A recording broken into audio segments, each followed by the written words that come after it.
expertise. Want to bring in Ambassador John Bolton, former ambassador to the United Nations, obviously national security advisor as well to former President Trump. Mr. Ambassador, I think you'd probably start with what took so long. The question is this enough to bloody Iran's nose and teach them a lesson?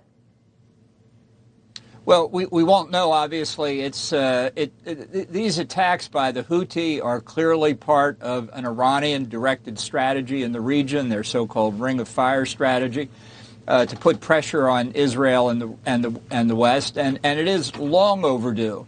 I mean, up until this strike, the Houthi were not deterred by the United States of America. Just think about that.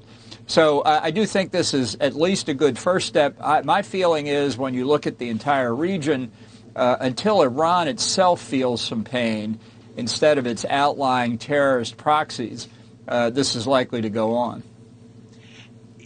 So much has been made about the cost to commercial shipping, right? And we're going to put the map back up. Sometimes these things get a little bit of a life of their own.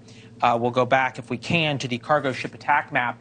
And so much has been made about the attacks on civilian vessels.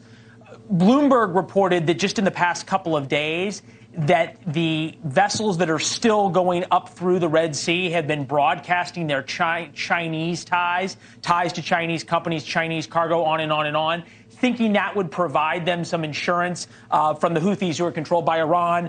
Does that mean who are also controlled by the Chinese? Well, quite likely. There are also reports that vessels signaling they have no connection with Israel also think they're going to get a safe passage. But the fact is the number of ships actually transiting the Red Sea is way down. And given that typically on an annual basis, 12 to 15% of the world's trade goes through the Suez Canal, 30% of the container ships annually go through the canal. The kind of constriction that we've had is already having an effect on the economy, and Iran knows that very well. This is a choke point, and they are choking. What do you make of the fact that the UK, number one, is involved in the reports that the UK was sort of pushing the United States on this, that the Biden administration has allowed the Houthis to use U.S. Navy ships as target practice now for at least a month? And I don't want to say we're embarrassed and sort of humiliated into finally hitting back, but when you've got Iran doing this as Antony Blinken's flying through the Middle East, it's just not a good look. Well, the administration's posture has been to beg the Houthis not to attack naval vessels, and in response to that, the attacks have continued, and Iran itself has put naval units into the Red Sea. Those are also targets that we might consider. Just as we've been begging the Shia militia in Iraq not to attack American military and civilian personnel, and they've ignored that too. So, I think it's pretty clear here, and if the Brits did push the administration, if they were doing that behind the scenes, all I can say is rule Britannia. Mr. Ambassador, what has to happen? And we'll flip this around, right? We don't know the extent of these strikes. At 3 a.m. in Yemen, so you think they probably started a couple of hours ago. You get bomb damage assessment as the sun comes up, at least initial reports, and we'll see some gun site video in that the Pentagon releases.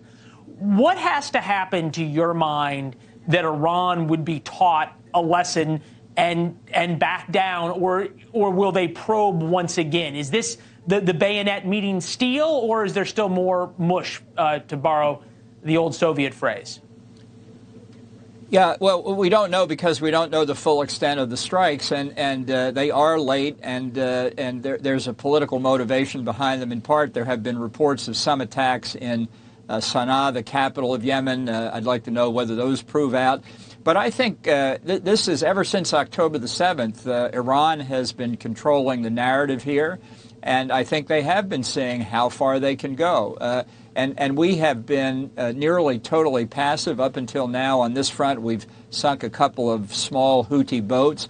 And it just reflects the administration's unwillingness to deal with the Iranian threat. If you want to reestablish deterrence across the board with Hezbollah, with Hamas, with the Shia militia, with the Houthi, and by the way, with Iran itself, which today seized a tanker in international waters in the Indian Ocean. It was under supervision by the U.S. Department of Justice. That's an attack, in effect, on a surrogate American ship. Until Iran itself feels cost for this behavior, they will continue it.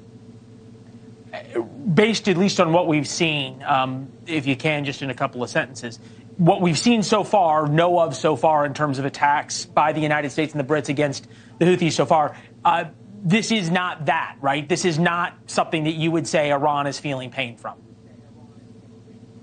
No, and let's be clear about just how cynical Iran is. The Houthi are Arabs, as is Hamas, and they're Sunni while we're at it. They are expendable, I think, in the view of the Ayatollahs in Tehran. It's too bad that we're bombing the Houthi. I'm sure they're saying that in Tehran tonight.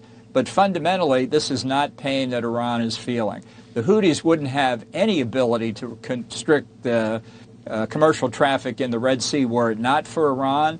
This is an investment Tehran made years ago. It is paying off big time for them.